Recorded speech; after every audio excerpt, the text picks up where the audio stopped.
Hello everyone. So welcome to our chemistry class. Last class हमने क्या सीखा कि हमने कंपेयर किया था चार्ज, मास और स्पेसिफिक चार्ज, इलेक्ट्रॉन, प्रोटॉन और न्यूट्रॉन को, और साथ में हमने ये बात सीखा था कि कुछ फंडामेंटल पार्टिकल्स के अलावा नॉन फंडामेंटल पार्टिकल्स जिसे कहेंगे वो भी एटम के अंदर होता है। तो वो कौन कौन से हैं? आज हम बात करने जा रहे हैं very important topic, atomic number के बारे में, मास नंबर के बारे में और एटॉमिक स्पीसीज के बारे में।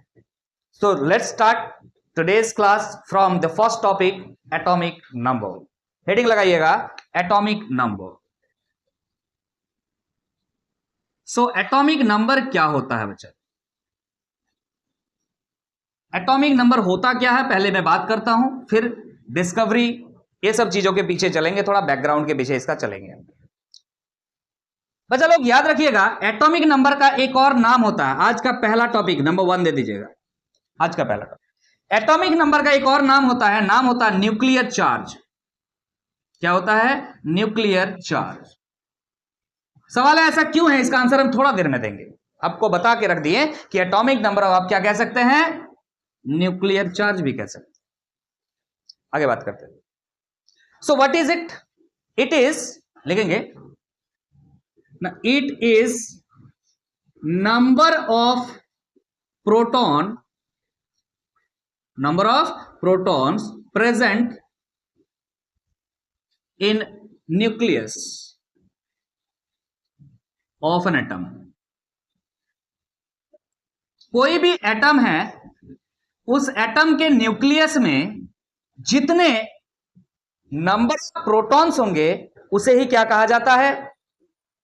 एटॉमिक नंबर या nuclear charge. Why nuclear charge, इस पे बात करेंगे अभी हम। क्लियर है कि नहीं है? याद रखिएगा, जो एटॉमिक नंबर है इसका रिप्रेजेंटेशन कैसा होता है? हम लिख देते हैं यहां पे, it is represented by Z, capital Z लिखा कीजिएगा। एटॉमिक नंबर को हम किससे रिप्रेजेंट करते हैं बच्चा लोग? जेड से। सवाल अब यह है कि इसका डिस्कवरी कौन किया था और क्यों किया था।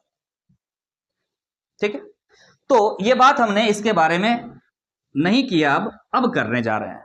तो याद रखिएगा, एक साइंटिस्ट का नाम है हेनरी मोसले। क्या नाम है? हेनरी मोसले। इन्होंने एटॉमिक नंबर नाम का यह टॉपिक का डिस्कवरी किया। उन्होंने ही नाम दिया कि इसका नाम क्या होना चाहिए? एटॉमिक नंबर होना चाहिए। क्लियर है कि नहीं? तो उन्होंने एक रिलेशन बताया, मैं उन पे बात करता हूं। तो लिख रहे हैं, आप लिखिएगा, it was determined by, it was determined by Mosle. ठीक है, साइंटिस्ट का नाम क्या है? मोसले, MOSELEY।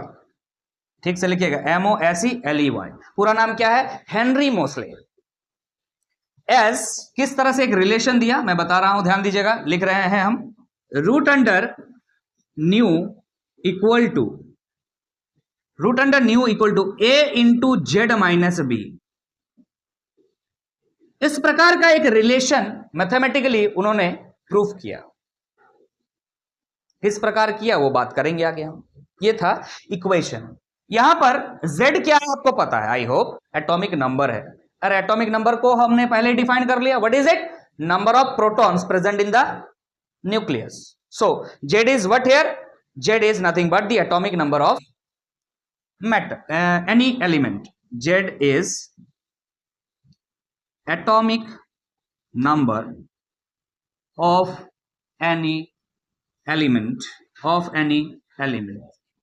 और एक बात ध्यान रखने वाली बात है कि ये जो Z है फिक्स्ड होता है किसी एक एलिमेंट के लिए। बोलने का मतलब है, आगे जाके लिख देंगे हम ये बात, कि हर एलिमेंट का जो एटॉमिक नंबर होता है वो फिक्स्ड होता है।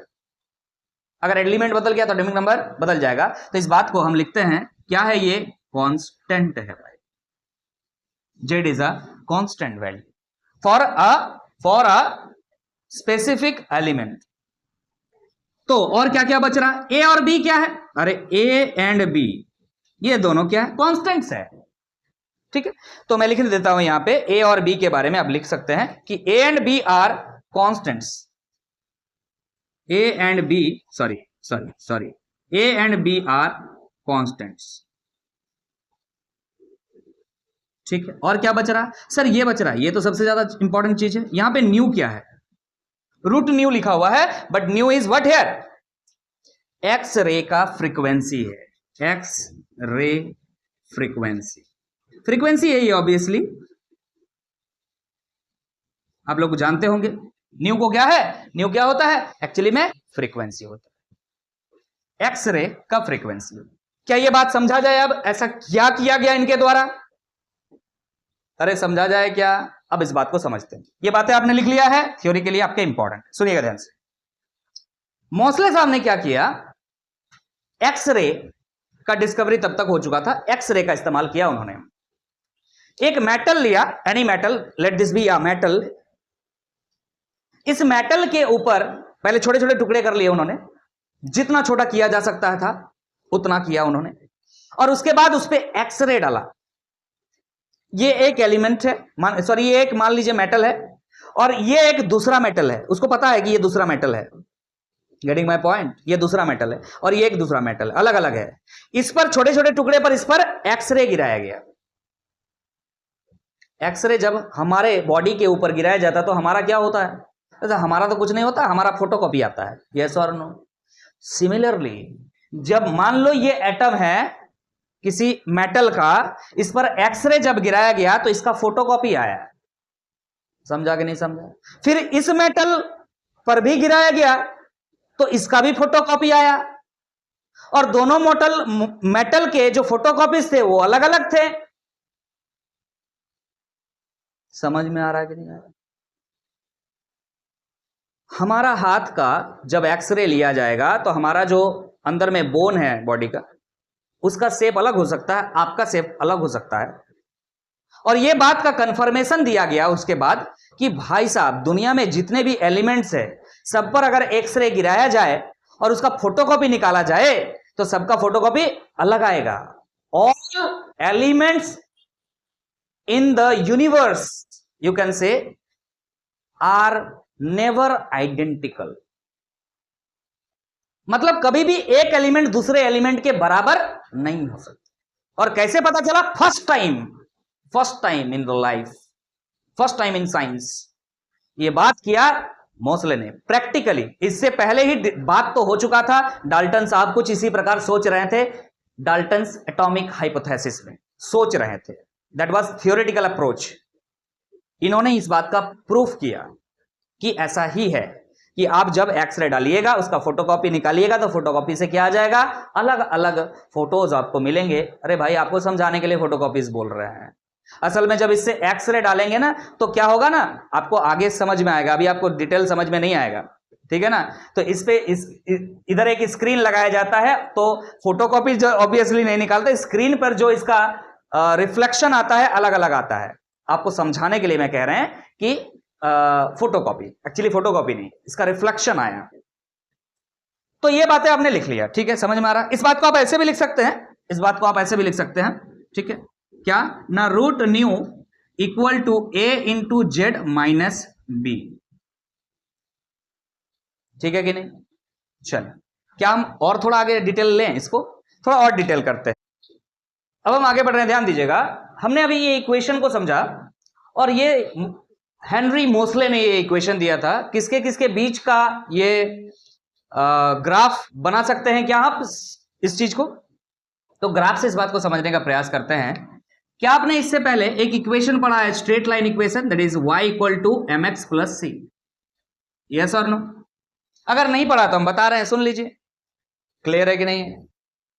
तो इसको क्या इस तरह से लिखा जा सकता है, root nu equal to a z minus a into b. इन दोनों पे थोड़ा कंपैरिजन कीजिए। आपको यहां दिख रहा है y के जगह पे क्या है? रूट न्यू है। तो हम यहां एक ग्राफ ड्रॉ करने जा रहे हैं। x के जगह क्या है? तो ध्यान दीजिएगा, x के जगह क्या है? z है। ये क्या है? z, और इधर हमने ले लिया रूट न्यू। मतलब फ्रीक्वेंसी का स्क्वायर रूट, न्यू क्या है? फ्रीक्वेंसी है एक्सरे का, और z क्या है? एटॉमिक नंबर है। इन दोनों के बीच ग्राफ बनाया हेनरी मोसले साहब ने। तो पाया क्या सर दोनों मैच कर रहा है, मैच कर रहा मतलब स्ट्रेट लाइन है ये भी और ये भी स्ट्रेट लाइन का इक्वेशन है, मैच कर रहा है, ठीक है sir, okay. So what is C here? C is called Y intercept. C को क्या बोलते हैं? Y intercept. वाई एक्सिस को ये लाइन कहां पे इंटरसेप्ट करेगा? वाई एक्सिस को ये जो लाइन आपको दिख रहा है ये लाइन कहां इंटरसेप्ट करेगा, कहां काटेगा, इसको बोलते हैं Y intercept, C. What is M? तो आप अगर फिजिक्स में पढ़ रहे होंगे तो फिजिक्स में बेसिक मैथ में थोड़ा बहुत ये बातें बताया जाता है, it is slope, it is slope. तो यहां पे स्लोप क्या है? अगर स्लोप आप ध्यान दें तो स्लोप क्या है, यहां पे ए है, क्लियर है कि नहीं? अगर इन दोनों पे कंपेयर करके हम लिखें तो स्लोप क्या है, यहां पे ए है, और वाई इंटरसेप्ट क्या है अगर आपसे बोले, यहां पे देखिएगा क्या है सर, माइनस ए बी है, चेक कीजिएगा वाई इंटरसेप्ट क्या है, माइनस ए बी है, क्लियर है कि नहीं? तो अगर इस ग्राफ को इससे कंपेयर करके हम बनाने का प्रयास करें तो कहानी शुरुआत कहां से करें हम? वाई इंटरसेप्ट से शुरू कीजिएगा, जो कि नेगेटिव है तो थोड़ा सा नीचे चले जा रहे हैं हम, और यहां पे वाई में कहीं पे ए बी वैल्यू है, कोई कांस्टेंट है, A and B are constants, शुरू तो यहां से होगा। अब आपको यह देखना है स्लोप क्या है। स्लोप क्या है सर? ए है। पॉजिटिव है कि नेगेटिव है? पॉजिटिव है। अगर पॉजिटिव है तो ग्राफ ऊपर की तरफ चलेगा, अगर नेगेटिव होता तो ग्राफ नीचे की तरफ जाता। समझ में आ रहा कि नहीं आ रहा? क्लियर है कि नहीं है? ठीक है सर, इस तरह से उन्होंने ग्राफ को बना दिया। आगे समझने के लिए मैं बताता हूं, यहां से शुरू करता हूं कि जब एटॉमिक नंबर इंक्रीज होता गया, देखिए ध्यान से, इधर क्या हो रहा है, एटॉमिक नंबर इंक्रीज होता गया तो उसका फ्रीक्वेंसी भी इंक्रीज होता गया, स्क्वायर रूट ऑफ फ्रीक्वेंसी भी इंक्रीज होता गया। मतलब एटॉमिक नंबर अगर हम बात करें, चलिए कि एक एलिमेंट हमने लिया सोडियम, उसके बाद एक एलिमेंट लिया फिर हमने मैग्नीशियम, एक और एलिमेंट हमने ले लिया मान लीजिए जिंक। आपको पता है इसका एटॉमिक नंबर कितना है? 11। इसका कितना होता है? 12। इसका जिंक का कितना होता है? 30। यस और नो? तो यहां पे एटॉमिक नंबर क्या हो रहा है? बढ़ रहा है। अगर टॉप टू बॉटम आप ध्यान दें, क्या हो रहा है? एटॉमिक नंबर इंक्रीज हो रहा है। अगर एटॉमिक नंबर इंक्रीज हो रहा था तो ग्राफ में आप ऑब्जर्व कर पा रहे थे कि फ्रीक्वेंसी का स्क्वायर रूट भी क्या हो रहा था? इंक्रीज कर रहा था, और लीनियरली इंक्रीज कर रहा था। लीनियरली इंक्रीज करना मतलब रेखीय, एक रास्ते में ये थोड़ा सा बड़ा, फिर ये थोड़ा सा बड़ा, फिर ये थोड़ा सा बड़ा, और सभी पॉइंट्स को जब मिलाया गया तो एक लाइन आया भाई, इस तरह से बढ़ता गया था। समझे? ये सब पॉइंट्स आया था। हम एक ही बार लाइन जो बना दिए वो एक ही बार लाइन नहीं आया था, सबके अलग अलग अलग अलग करके सबका क्या निकाला गया? फ्रीक्वेंसी। ठीक है कि नहीं? समझ में आ रहा कि नहीं आ रहा? और उसके हिसाब से जो है प्लॉट किया गया था ग्राफ। हम तो डायरेक्टली ग्राफ आपको बता दिए। और ये ग्राफ किसका था? हेनरी मोसले साहब का था। और पहला बार जो कॉन्सेप्ट एटॉमिक नंबर का दिया था वो कौन दिया था? मोसले साहब ही दिए थे। कि बोला गया था एटॉमिक नंबर बोल के एक चीज है, सुनो ध्यान से, एटॉमिक नंबर को आप न्यूक्लियर चार्ज भी बोल सकते हो। तो बोलता क्यों न्यूक्लियर चार्ज बोलते हैं? क्योंकि न्यूक्लियस में जितने प्रोटॉन होते हैं उसके पास जो चार्ज है उसी को आप बोल दीजिए क्या?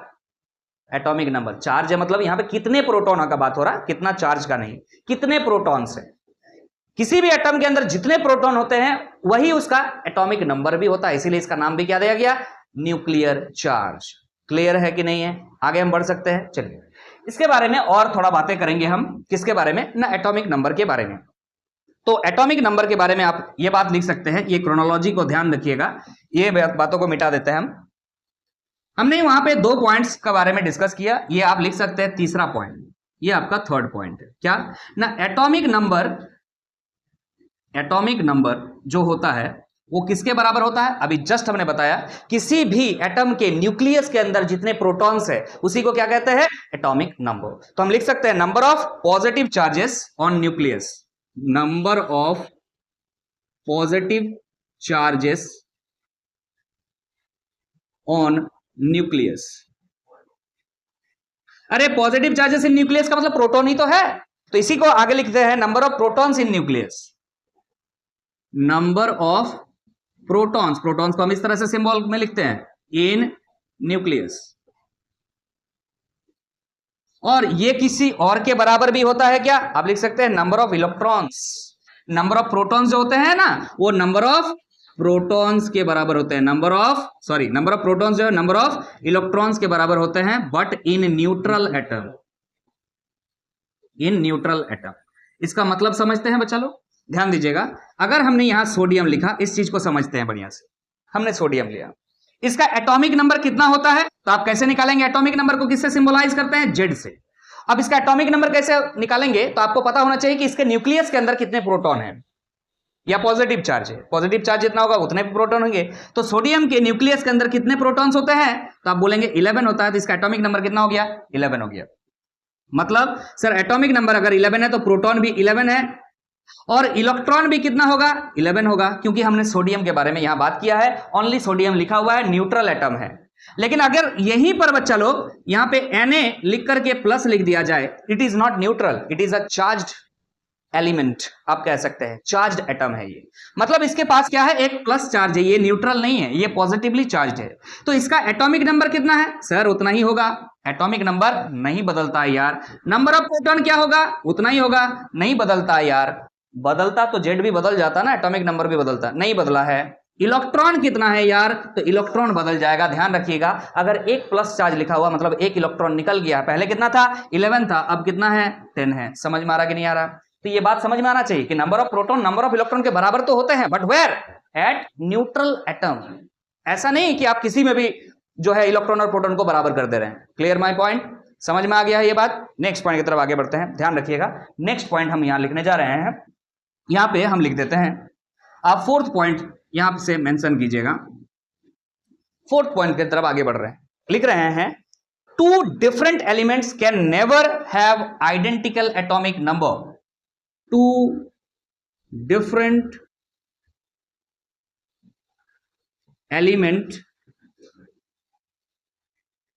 Can never have identical atomic number. Atomic number, अरे कैसे पता चला, कैसे पता चला, ग्राफ जब बनाया ना, दो अलग अलग एलिमेंट्स को लिया, दो जब अलग अलग एलिमेंट्स को लिया तो उसके फ्रीक्वेंसीज जो आए वो अलग अलग थे।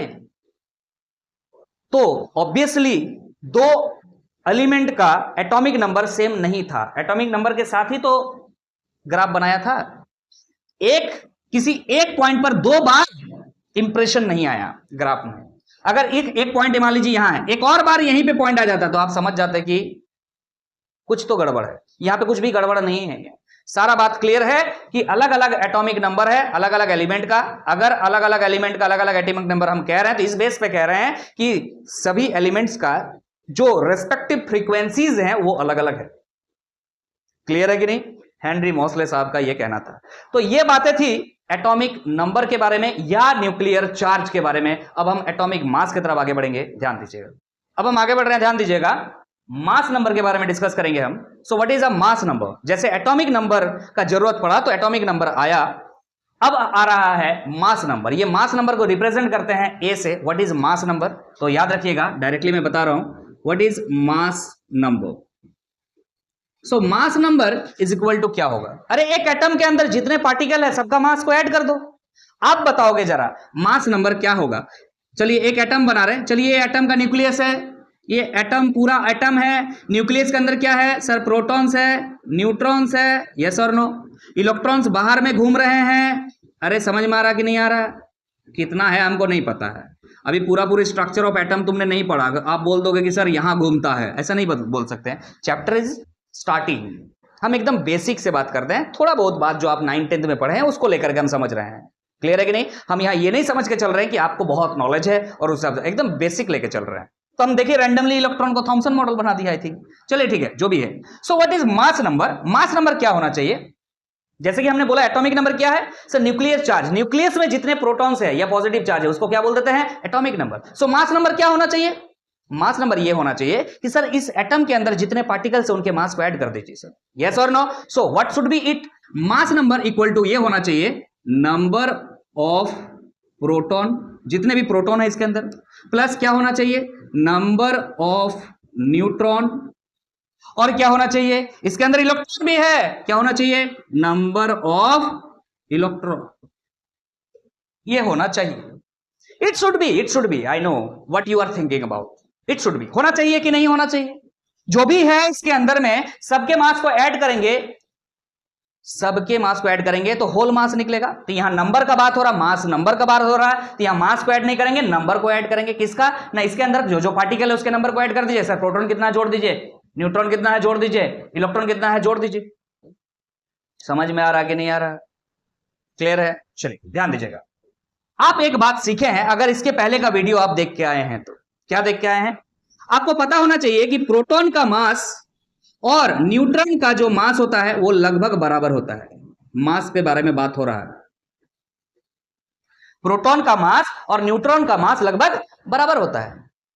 यस और नो? यस।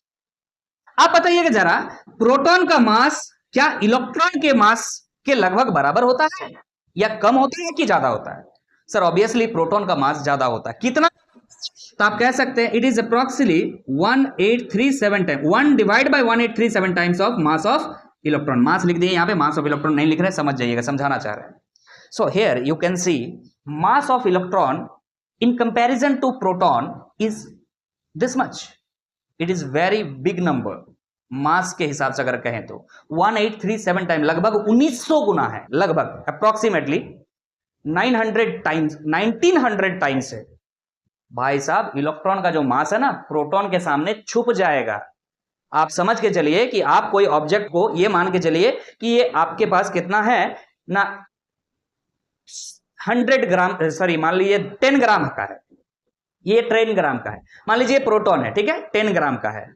इसका क्या कीजिएगा, आपको डिवाइड करना होगा 1837 टाइम्स, कितना बचेगा? Very small number, and that small number can be neglected. समझ में आ रहा है? So that here the number of electrons are neglected and the result comes the mass number को ए लिखते हैं, मास नंबर इक्वल टू होता है number of protons plus number of neutrons. Here why mass number is number of proton plus number of neutron, you are understanding here why electron is not here, because its mass is very negligible in comparison to proton as well as in comparison to neutron। समझ में आ गया है ये बातें? Clear है कि नहीं? चलो आगे बढ़ते हैं, ध्यान दीजिएगा। तो ये फॉर्मूला को रट्टा मार लीजिए, प्रोटॉन कितना न्यूट्रॉन कितना ऐड कर देंगे तो क्या आ जाएगा आपका मास नंबर। इसी से एक सवाल और बनता है, कभी कभी पूछ लिया जाता है, अरे न्यूट्रॉन का नंबर कितना है बताओ तो जरा। नंबर ऑफ न्यूट्रॉन क्या हो जाएगा? नंबर ऑफ न्यूट्रॉन क्यों, यहां से देख लो, मैथ सीखे हो ना, ए माइनस प्रोटॉन, मतलब क्या है, मास नंबर में से अगर प्रोटॉन को घटा दिया जाए तो नंबर ऑफ न्यूट्रॉन्स निकल जाता है। इस बात पे भी ध्यान दीजिएगा। क्लियर है कि नहीं है? ठीक है सर, आगे बढ़ते हैं। हम कह रहे हैं कि क्या ये मास नंबर हमेशा 1 2 3 4 5 ऐसे होल नंबर्स होंगे? ऐसा जरूरी नहीं है, लेकिन आपने जो भी याद किया है वो सब क्या है, होल नंबर से ही है। जैसे कि आपने ऑक्सीजन का मास नंबर याद किया है, कितना होता है 16। यस और नो बोलो जरा, याद किया ना? लेकिन ये होता नहीं है भाई, ये होता है कुछ इस प्रकार है 15.999 ऐसा होता है। आप इसको याद किए हैं आपके कंफर्ट के हिसाब से 16। क्लियर है कि नहीं है? तो हम कहना चाह रहे हैं कि जो मास नंबर होता है वो मास नंबर होल नंबर नहीं भी हो सकता है। ऐसा क्यों? ऐसा इसलिए कि देखिएगा ध्यान से, अगर आप मास के बारे में बात करें, मास के बारे में बात करें तो मास किसी भी एटम का आप दो चीजों पर ध्यान दे रहे हैं, प्रोटॉन और न्यूट्रॉन। आपको पता है जो प्रोटॉन का मास है, एक प्रोटॉन का मास है, क्या वो होल नंबर है? नहीं है। क्या एक न्यूट्रॉन का मास होल नंबर है? नहीं है। तो जो रिजल्ट का मास का वो होल नंबर होगा? नहीं आएगा। इसीलिए इसके लिए पैनिक मत कीजिएगा कि सर कहीं अगर हम गलती से लिख दिए मास नंबर बराबर, कहीं पे पॉइंट में आ गया तो आप बोलेंगे माथा घूम गया सर, ये कौन सा बात है। ऐसा बिल्कुल पैनिक नहीं करना। मास नंबर अलग अलग हो सकते हैं, होल नंबर का जरूरत नहीं है। इस बात को स्टेटमेंट वाइज लिखेंगे आप लोग, क्या, since the mass of a proton और अ न्यूट्रॉन, दूसरा पॉइंट, सिंस द मास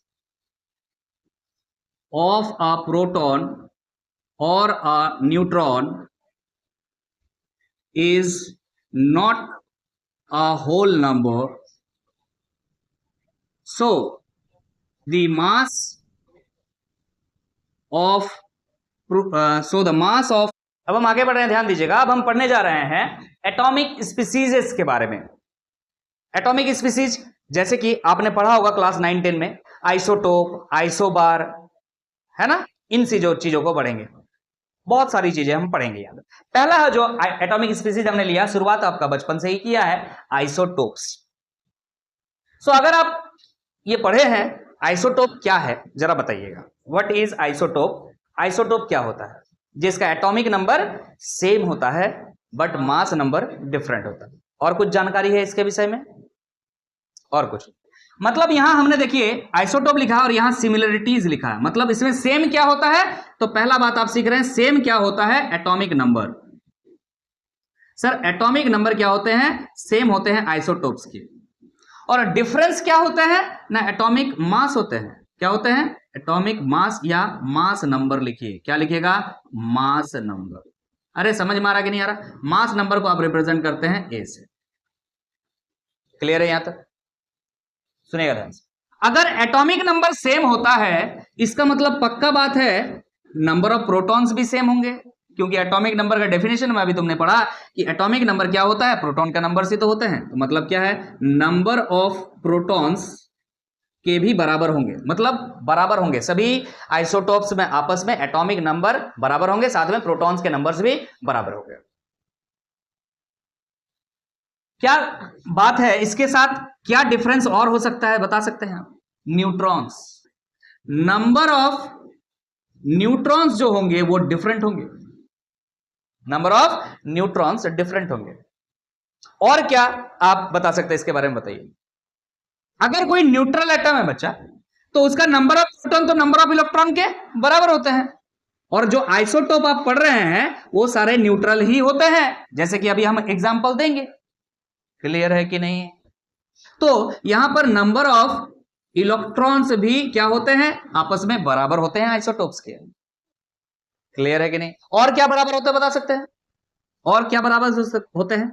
जो भी आइसोटोप्स होते हैं आपस में क्या बराबर होता है? चलिए कुछ एग्जांपल्स पहले डिस्कस करते हैं, साथ में और बातें यहां पे हम डिस्कस करेंगे। क्लियर है कि नहीं? कुछ एग्जांपल्स हम ले रहे हैं, जैसे कि हाइड्रोजन के आइसोटोप्स आपको पता है। एग्जांपल्स, पहला एग्जांपल हम ले रहे हैं हाइड्रोजन के आइसोटोप्स, याद होना चाहिए आपको।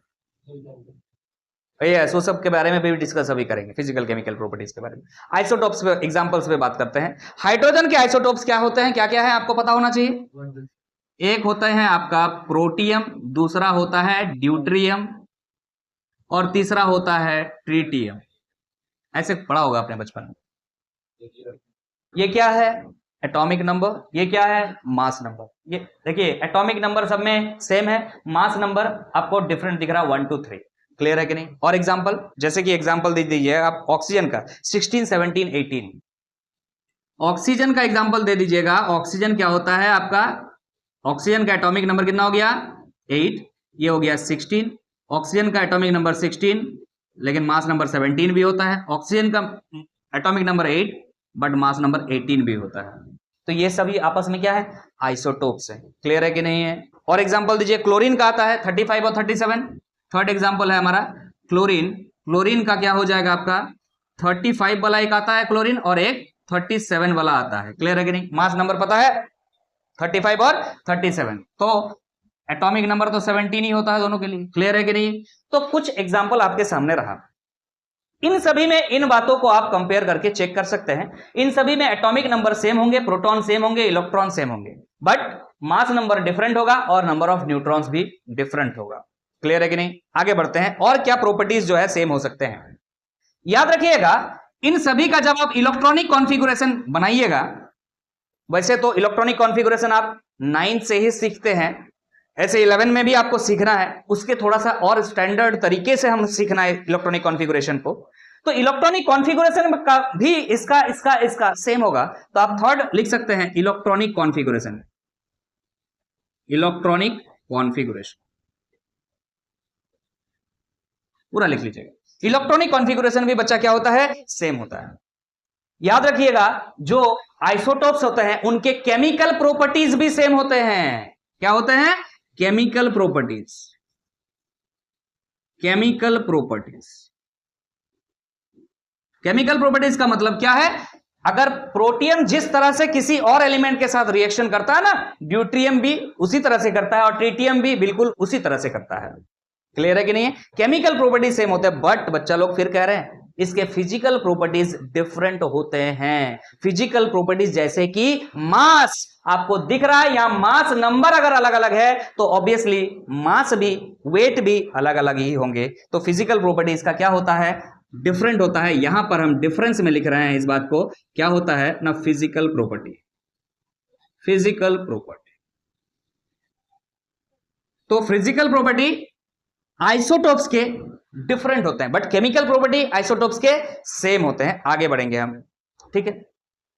आपने पीरियोडिक टेबल पढ़ा होगा, क्लास 10 के सिलेबस में पहले रहा करता था पीरियोडिक टेबल, अब जो है वो डिलीट कर दिया गया है। इस वजह से बच्चों को पीरियोडिक टेबल बोल करके चीज नहीं आता है।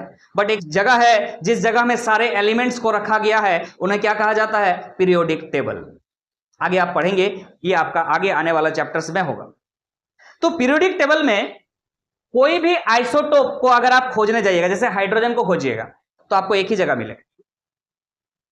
मतलब यह है कि उसी जगह प्रोटियम भी है, ड्यूट्रियम भी है, ट्रिटियम भी है।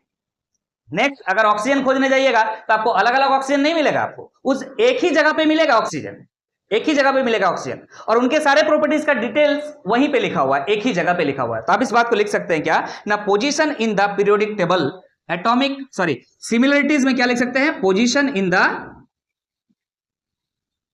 Position in the periodic table, पूरा बढ़िया से लिखिएगा, हम शॉर्टकट में लिख दें PT, position in the periodic table. Clear है कि नहीं?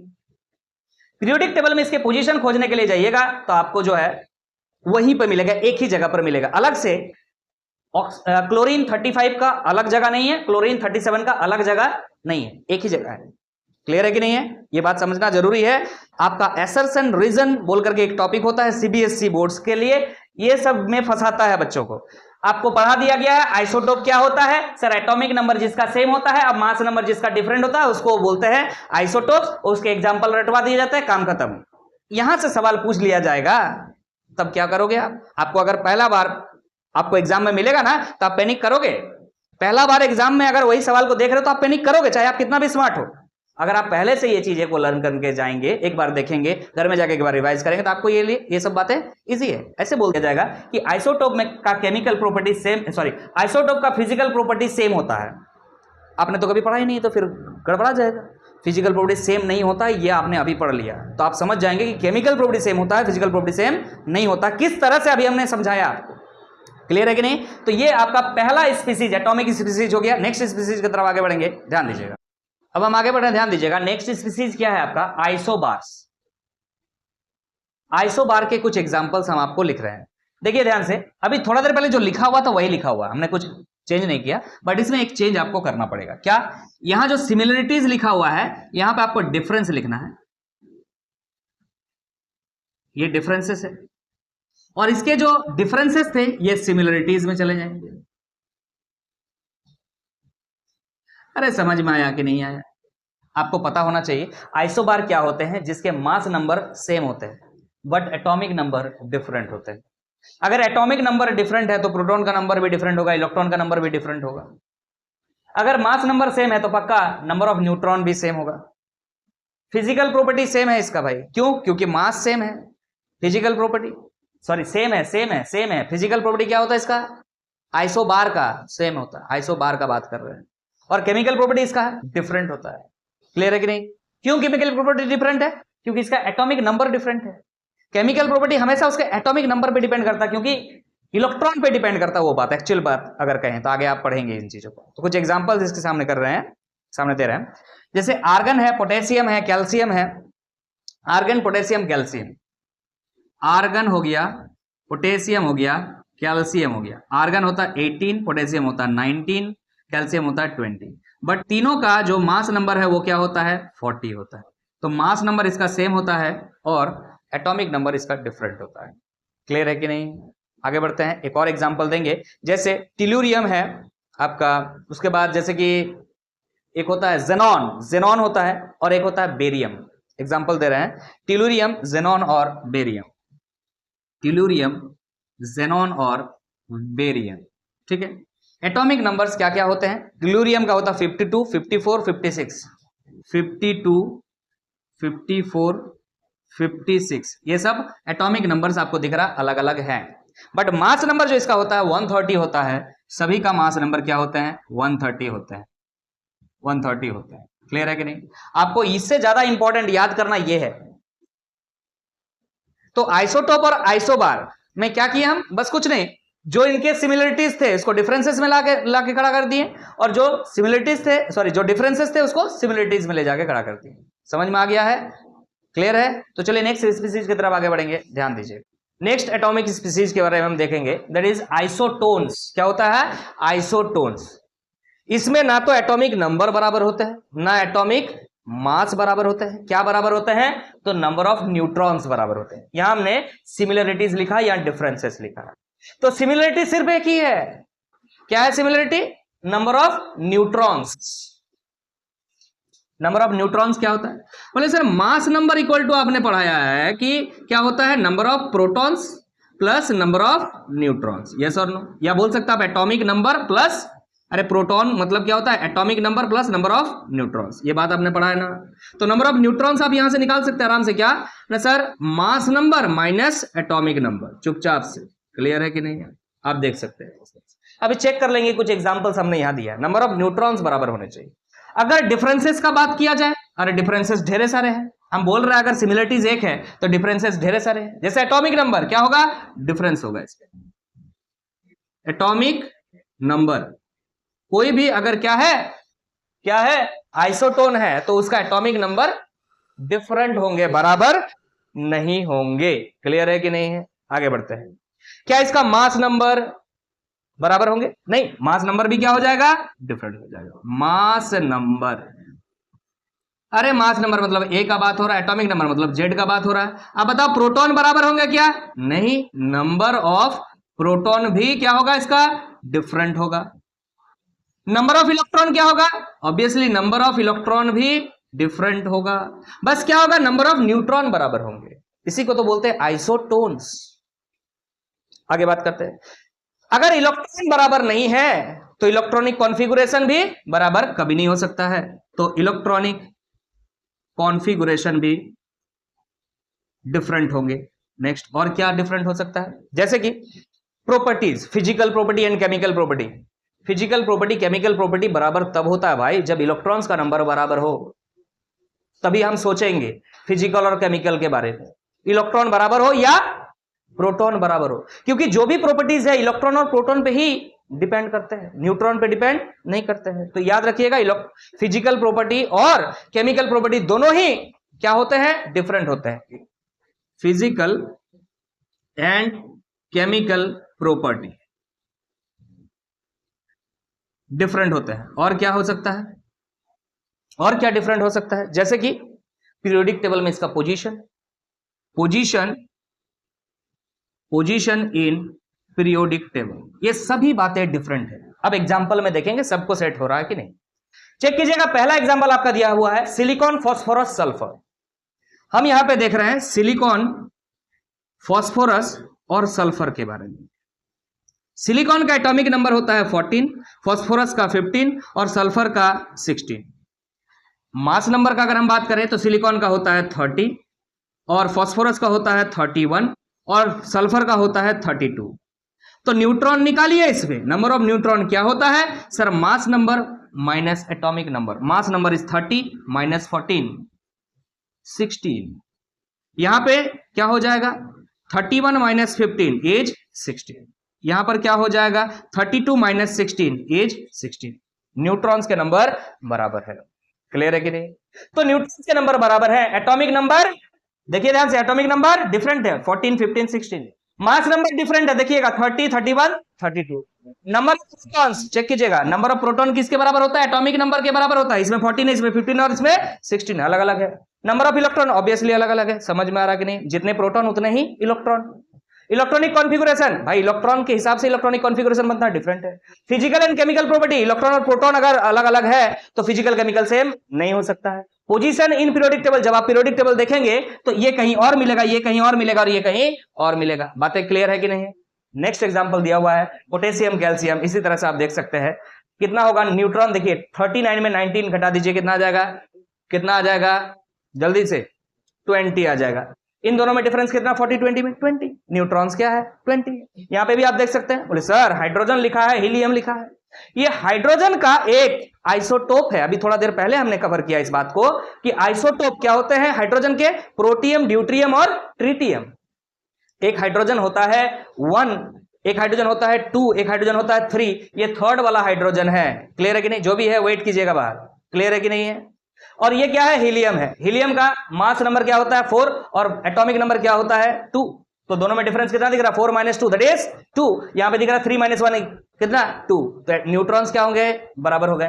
कार्बन और नाइट्रोजन में भी इसी तरह से आप देख सकते हैं, बट यहां कार्बन जो लिखा हुआ है वो कौन सा है? 13 वाला कार्बन है। ध्यान दीजिएगा, कार्बन 12 होता है, कार्बन 13 होता है, कार्बन 14 होता है। ध्यान रखिएगा इस बात को। यहां कार्बन 13 के बारे में बात हो रहा है। थोड़ा आपके लिए ऑकवर्ड हो सकता है कि सर हमने कार्बन का आइसोटोप पढ़ा है और कार्बन के आइसोटोप क्या होते हैं? Carbon 12 and carbon 14। यस और नो? कार्बन 12 मोस्ट अबेंडेंट होते हैं, सबसे ज्यादा पाए जाने वाला होता है, और कार्बन 14 बहुत कम होता है, और उससे भी काफी कम होता है कार्बन 13, और इसे बनाया जा सकता है। So this is not naturally obtained, this is made, this is synthetic one, this is artificial one. So we can make it carbon 13। Clear है कि नहीं? सो कार्बन 13 को अगर कंपैरिजन करें नाइट्रोजन 14 के साथ, तो आप इन दोनों को एज अ आइसोटोन्स कंसीडर कर सकते हैं। क्लियर है कि नहीं? चलिए आगे बढ़ेंगे। नेक्स्ट स्पीसीज के बारे में ध्यान दीजिएगा। अब हम नेक्स्ट स्पीसीज की तरफ आगे बढ़ रहे हैं। ध्यान दीजिएगा, क्या है? आइसोडायफर्स। रेयरली आस्क्ड क्वेश्चंस, एडवांस में इस टाइप का सवाल आपको देखने को मिलेंगे। जेईई एडवांस का बात कर रहे हैं।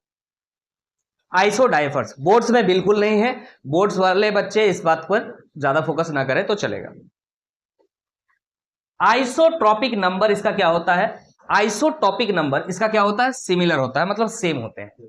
अब ये समझना होगा कि आइसोटॉपिक नंबर क्या है और इसका डिफरेंसेस क्या है। अभी तक जितने भी चीजें पढ़े, जैसे atomic number, mass number, number of electron, number of proton, number of neutron, physical property, chemical property, सारे इसमें क्या होते हैं? डिफरेंट होते हैं। एग्जांपल्स आपके सामने है, एग्जांपल्स को डील करेंगे। पहले आप इस चीज को समझिए, आइसोटॉपिक नंबर क्या होता है। What is isotopic number?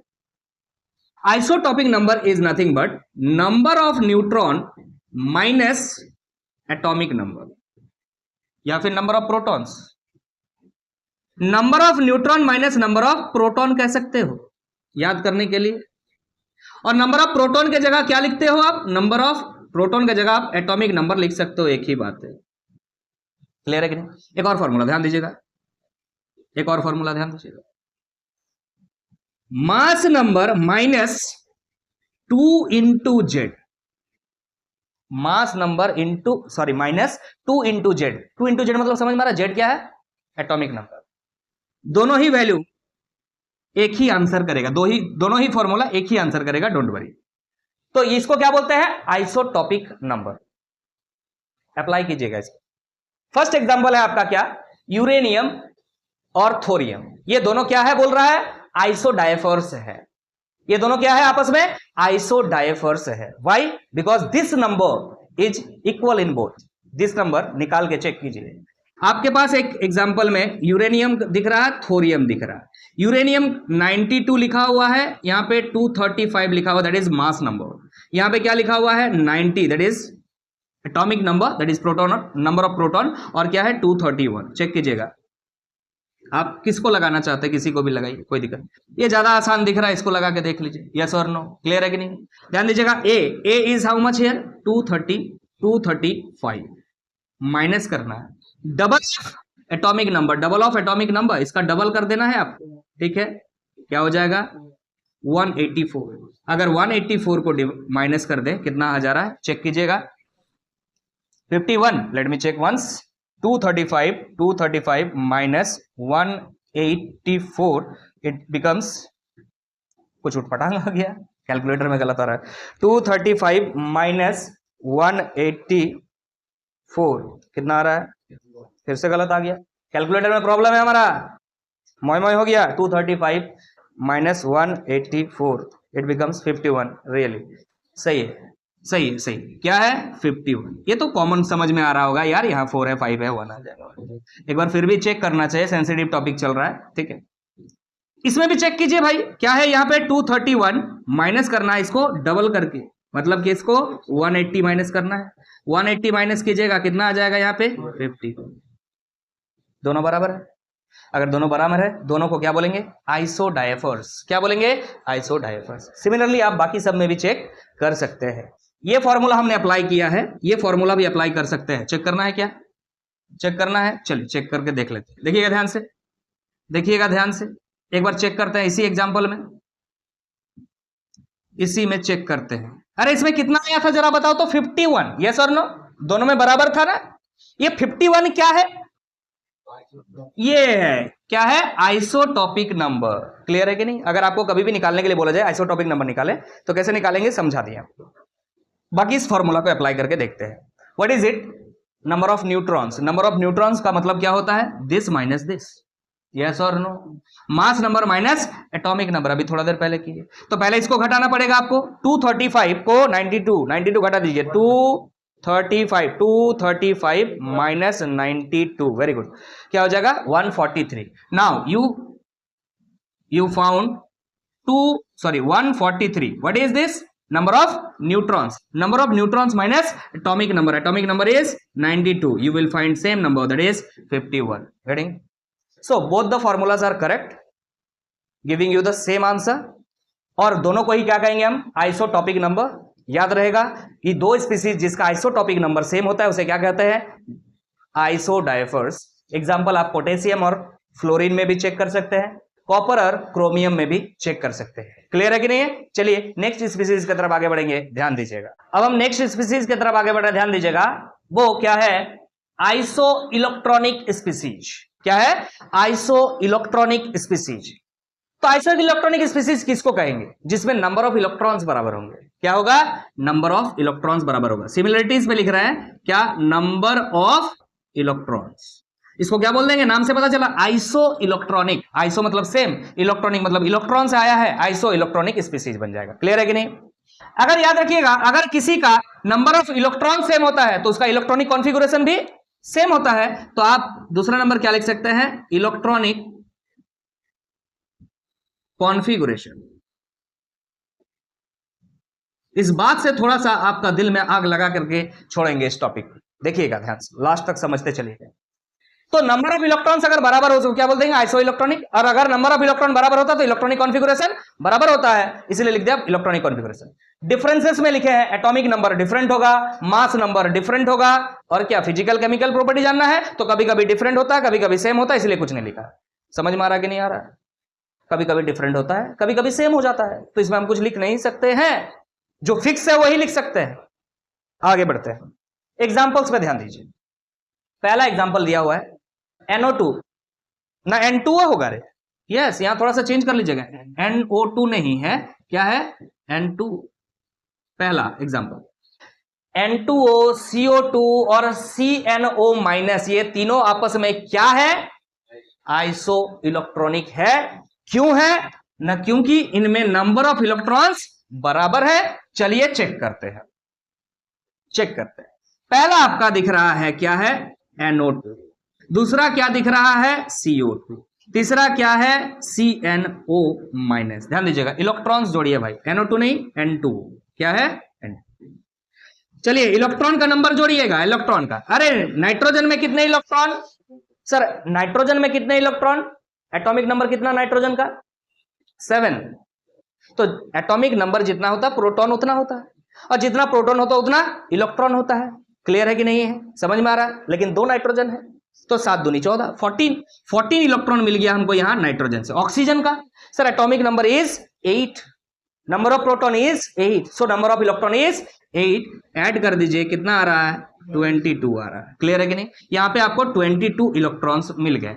यहां पर चेक कीजिए, कार्बन, कार्बन होता है बच्चा लोग 6, एटॉमिक नंबर 6, प्रोटॉन 6, तो इलेक्ट्रॉन 6, तो यहां 6 लिख दिया। और अभी ऑक्सीजन का बताया 8, तो 2 ऑक्सीजन है, 8 दूनी 16, 16 plus 6 is 22 electrons. Yes or no? Now check in this. Carbon, एक कार्बन है 6, नाइट्रोजन 7 हो गया, ऑक्सीजन, ऑक्सीजन 8 है भाई। ऑक्सीजन क्या है? 8।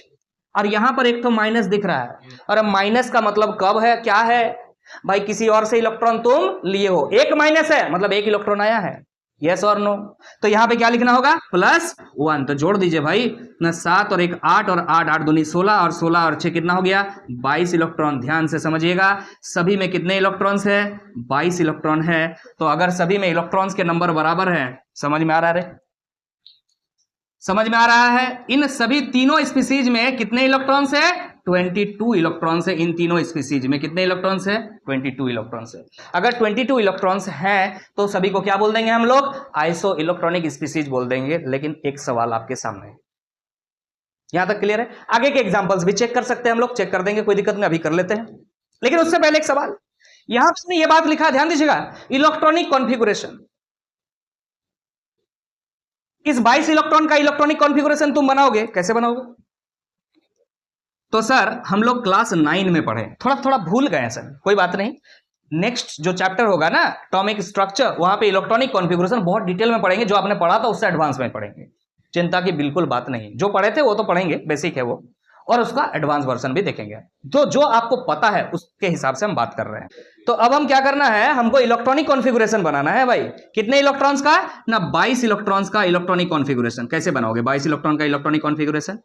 22 इलेक्ट्रॉन का इलेक्ट्रॉनिक कॉन्फ़िगरेशन बनाओगे, 1s2 2s2 2p6 3s2 3p6 4s2 3d। Check करेंगे हम, ध्यान दीजिएगा, यहां पर कितना हो गया, 10 इलेक्ट्रॉन, यहां तो कितना हो गया, 10 इलेक्ट्रॉन, 20 इलेक्ट्रॉन, यहां कितना इलेक्ट्रॉन है, 22 इलेक्ट्रॉन। तो क्या लिख देंगे, 3d2। अब इसको रीअरेंज करना होता है, ये तो बचपन में सिखाया होगा teacher, 1s2 2s2 2p6 3s2 3p6, उसके बाद 3d लिखना पड़ेगा आपको, 2 और क्या है 4s2।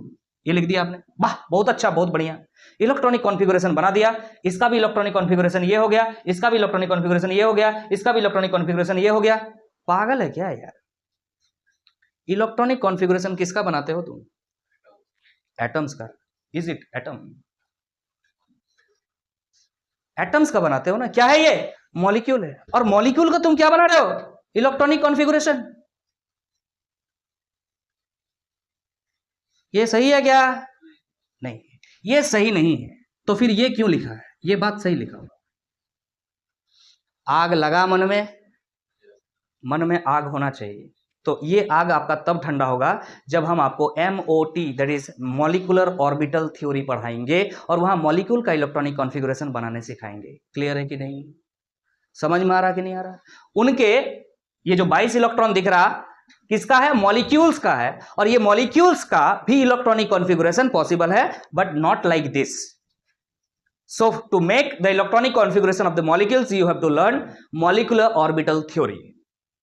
Clear है? But that will not be taught today. आगे आने वाले क्लासेस में होंगे, जो कि आपका नेक्स्ट चैप्टर में होगा। ठीक है कि नहीं? आगे बात करेंगे, ध्यान दीजिएगा। कौन सा चैप्टर सर? Chemical bonding. कौन सा चैप्टर?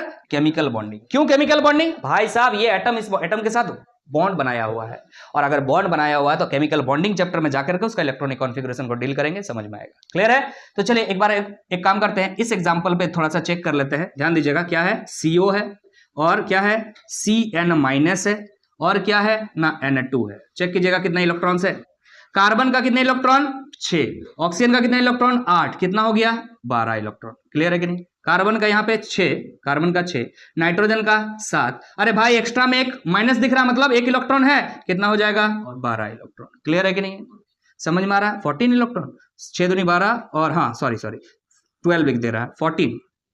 यहाँ देखो 7 और 1 8, 8 और 6 14, दैट इज 14 इलेक्ट्रॉन। नाइट्रोजन, एक नाइट्रोजन का 7, 2 नाइट्रोजन का 14, ऑल हैव 14 इलेक्ट्रॉन। तो अभी यहां पे क्या समझ में आया कि इन सभी स्पीसीज के कितने इलेक्ट्रॉन्स है ना, 14 इलेक्ट्रॉन्स है। ये सभी इलेक्ट्रॉन, इन सभी स्पीसीज के सभी 14 इलेक्ट्रॉन्स है। ये सब भी क्या है? इसका मतलब आइसो इलेक्ट्रॉनिक है। नेक्स्ट एग्जांपल आपका क्या दिया हुआ है? चेक करेंगे अगेन, चेक करेंगे अगेन। क्या है आपका? H- दिया हुआ है, देखिएगा ध्यान से। क्या है? H- सॉरी माइनस है, यस। हीलियम, सिंपल हीलियम है। लिथियम प्लस है, और बेरिलियम 2+ है। चेक कीजिएगा ध्यान से। हाइड्रोजन, हाइड्रोजन का कितने इलेक्ट्रॉन?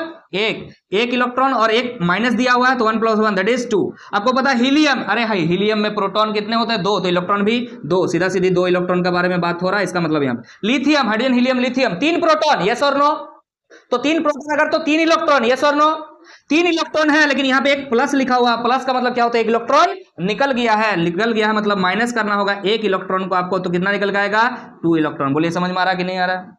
समझ में आ रहा है? प्लस का मतलब तो इलेक्ट्रॉन निकला है, माइनस का मतलब इलेक्ट्रॉन आया है। तो यहाँ पे बेरिलियम का बात हो रहा है, तो बेरिलियम में कितने इलेक्ट्रॉन होते हैं 4। अरे प्रोटॉन कितने होते हैं, कितने होते हैं 4, तो इलेक्ट्रॉन भी 4 होने चाहिए, लेकिन 2 प्लस लिखा मतलब 2 इलेक्ट्रॉन निकला है, तो कितना जा रहा है 2 इलेक्ट्रॉन। सभी में कितने इलेक्ट्रॉन्स है 2 इलेक्ट्रॉन है। इसका मतलब ये सभी स्पीसीज क्या है आइसो इलेक्ट्रॉनिक है, इन सभी स्पीसीज में 2 इलेक्ट्रॉन्स है। बोलिए क्लियर है? These species are given to you. आप देख लीजिए इन सभी स्पीसीज में कितने इलेक्ट्रॉन्स होंगे, मैं ये बता देता हूं, सभी में 18 इलेक्ट्रॉन्स होंगे। कितने इलेक्ट्रॉन्स होंगे 18 इलेक्ट्रॉन्स होंगे। तो ये सभी भी क्या होगा आइसो इलेक्ट्रॉनिक होगा। क्या आपको समझ में आ गया है? तो चलिए नेक्स्ट स्पीसीज की तरफ आगे बढ़ेंगे, ध्यान दीजिएगा। अब हम नेक्स्ट स्पीसीज की तरफ आगे बढ़ रहे हैं, ध्यान दीजिएगा। Isosteres. So what is isosteres? क्या है? नंबर ऑफ एटम्स सेम होंगे और दूसरा नंबर ऑफ इलेक्ट्रॉन सेम होगा। अरे नंबर ऑफ इलेक्ट्रॉन सेम बना आइसो इलेक्ट्रॉनिक होगा। क्या होगा आइसो इलेक्ट्रॉनिक। पहला कंडीशन समझ में आ रहा है? आइसो इलेक्ट्रॉनिक होना चाहिए इसका मतलब, तब आइसोस्टेयर होगा बाद में। क्योंकि बाद में हम क्यों कह रहे हैं कि अगर आइसो इलेक्ट्रॉनिक हो गया तो एक पेज फंस रहा है, कहां पे? इस बात पे ध्यान दीजिएगा। नंबर ऑफ एटम सेम हो सकता है, सेम होना पड़ेगा इसमें। ध्यान दीजिएगा यहां पे एग्जांपल पे नाइट्रोजन N2 लिखा हुआ, कितने एटम है इसमें 2 एटम। यहां पे कितने एटम है C और O में 2 एटम। आइसो इलेक्ट्रॉनिक जरूरी नहीं है कि सेम एटम्स हो, यस और नो? आइसो इलेक्ट्रॉनिक में ऐसा जरूरी है क्या सेम एटम हो? बस उसमें क्या था नंबर ऑफ इलेक्ट्रॉन्स बराबर होने चाहिए चाहे कितने भी एटम्स। इसमें एक कंडीशन लगा दिया गया कि नंबर ऑफ इलेक्ट्रॉन बराबर है और साथ में नंबर ऑफ एटम्स भी बराबर होना चाहिए। एग्जांपल देखिएगा CO2 में कितने एटम्स है 3 एटम है, और N2O में भी कितने एटम है 3 एटम है। नाइट्रोजन 2 है, ऑक्सीजन 1, इसमें क्या कार्बन 1 है, ऑक्सीजन 2। बोलिए क्लियर है कि नहीं है? दोनों में डिफरेंस समझ में आ गया? बाकी इलेक्ट्रॉन तो सेम होंगे, यस और नो? इलेक्ट्रॉन तो सेम होंगे, डिफरेंसेस में हमने कुछ नहीं लिखा। मतलब इसके अलावा जो भी चीज आपको पता है सब क्या है डिफरेंट है, बात खत्म। तो एक और बात, फिजिकल एंड केमिकल प्रॉपर्टी क्या होता है इनके सेम होते हैं। नाइट्रोजन गैस और कार्बन मोनोऑक्साइड गैस दोनों ही जहरीला होता है, आपके बॉडी के लिए अच्छा नहीं होता है, याद रखिएगा। क्लियर है कि नहीं? अरे ऐसे ही बता रहे हैं, समझाने का बात है कि यहां पे कार्बन डाइऑक्साइड और डाई नाइट्रोजन ऑक्साइड दोनों का प्रॉपर्टी सेम है। ध्यान दीजिएगा, जैसे कि HCl है और यहां पे आयरन Fe, गलती कुछ लिख दिया एग्जांपल में, अच्छा Fe थोड़ी भाई F2। फ्लोरीन गैस, ये क्या है हाइड्रोक्लोरिक एसिड, लेकिन गैस का बात हो रहा है। फ्लोरीन ये भी गैस का बात हो रहा है। अरे हाइड्रोक्लोरिक एसिड लिक्विड होगा जरूरी है क्या? है वेपर नहीं बना सकते हो, वेपर बना सकते। तो गैस के बारे में बात हो रहा है, दोनों गैस के प्रॉपर्टी यहाँ पे क्या होंगे सेम होंगे, और इसका नेचर भी थोड़ा एसिडिक होता है। जब आप पढ़ोगे आगे इनऑर्गेनिक तो आपको समझ में आएगी, ठीक है। Calcium oxide, magnesium sulphide, C6H6, इसको क्या बोलते हैं बेंजीन। क्या बोलते हैं इसको? बेंजीन। आपको यहां दिख रहा B3N3H6, इसका नाम हमें भी नहीं पता, तो इसका नाम पढ़ने के लिए आपको क्या पढ़ना पड़ेगा पता है? कोऑर्डिनेट कंपाउंड, कोऑर्डिनेट कंपाउंड, या इसको आप कॉम्प्लेक्स कंपाउंड के नाम से भी जानते हैं, कॉम्प्लेक्स कंपाउंड। ये आपको क्लास 12 में मिलेगा, चिंता मत कीजिए, इसका नाम लिखने हम आपको सिखाएंगे। क्लियर है कि नहीं? तो इसका नाम लिख के यहां आपको परेशान नहीं करना चाहते हैं, नहीं तो आप खुद ही फंस जाएंगे ना, साला ये कौन सी ले लिया साइंस वाइंस। समझा कि नहीं समझा? परेशान नहीं हो भाई साहब, आपको ये आसानी से समझ में आएगा, लेकिन स्टेप वाइज समझते हैं। अभी हमारा मुद्दा क्या है समझ में आ गया है। आइसोस्टेयर्स किसको बोलेंगे? आइसोस्टेयर्स किसको बोलेंगे? जिसमें नंबर ऑफ एटम्स सेम होंगे और साथ में नंबर ऑफ इलेक्ट्रॉन्स सेम होंगे। बात क्लियर है? तो एक असर्शन रीजन देते हैं। क्या आप इस बोर्ड के लिए सवाल, बहुत अच्छा ध्यान दीजिएगा। हम लिख रहे हैं all iso electronic species are isosteres, और यहां लिख रहे हैं all isosteres are iso electronic species. ये बात सच है कि ये बात सच है? कौन बच्चा बोल रहा बोथ? ये क्या सिग्निफाई कर रहा है, जरा वेन डायग्राम से ध्यान दीजिएगा।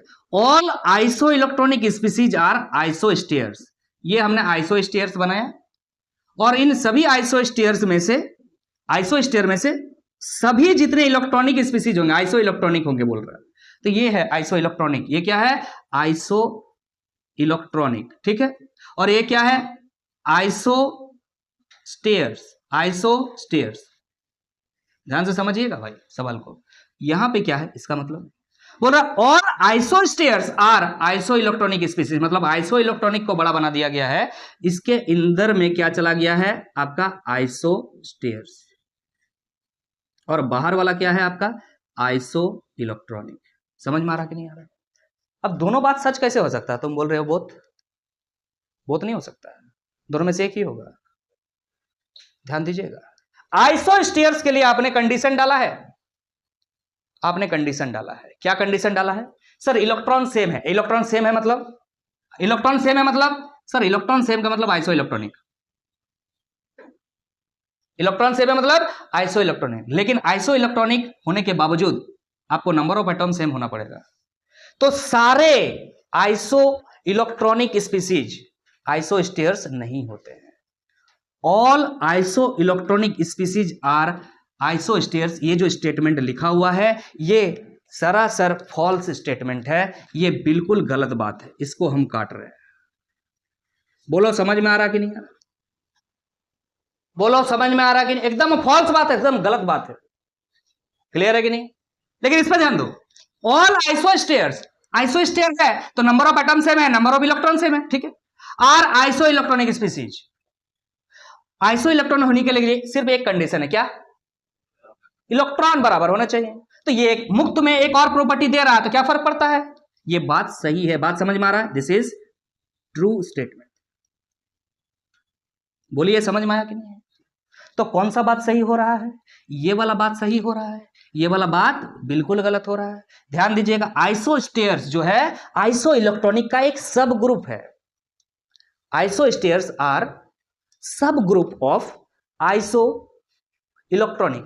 अरे सेट पढ़ा है क्या, सेट पढ़ा है चैप्टर 1 मैथ्स में, सेट एंड सबसेट। हम कह सकते हैं अगर वो पढ़ा है तो याद रखिएगा, isosteres are the subset of set iso electronic species. समझ में आ रहा कि नहीं आ रहा, मतलब आइसो इलेक्ट्रॉनिक, आइसो इलेक्ट्रॉनिक देखो ध्यान से, आइसो इलेक्ट्रॉनिक यहां पे लिखा हुआ आइसो इलेक्ट्रॉनिक, कहां पे लिख दे भाई, पूरा जगह ही भर गया ना। आइसो इलेक्ट्रॉनिक का अगर बात है, अब दिखेगा नहीं, देखो वहां पे देखो तो दिख रहा है, नहीं दिख रहा है। तो हम अगर हम बात करें ना आइसो इलेक्ट्रॉनिक का, तो आइसो इलेक्ट्रॉनिक में मान लीजिए, ध्यान से देखिएगा, इसके अंदर में बहुत सारे एलिमेंट्स, ए है, बी है, सी है, डी है, ई है, ऐसा है, ठीक है कि नहीं। लेकिन अगर आइसोस्टेयर्स का बात करें तो ये सारे होंगे, जरूरी नहीं है, इनमें से कुछ मान के चलिए कि बी है, सी है। समझ में आ रहा है, all are iso electronic but all are not isosteers, only B and C here isosteers and बाकी सब तो आइसो इलेक्ट्रॉनिक है, बाकी सब आइसोस्टेयर लेकिन नहीं है।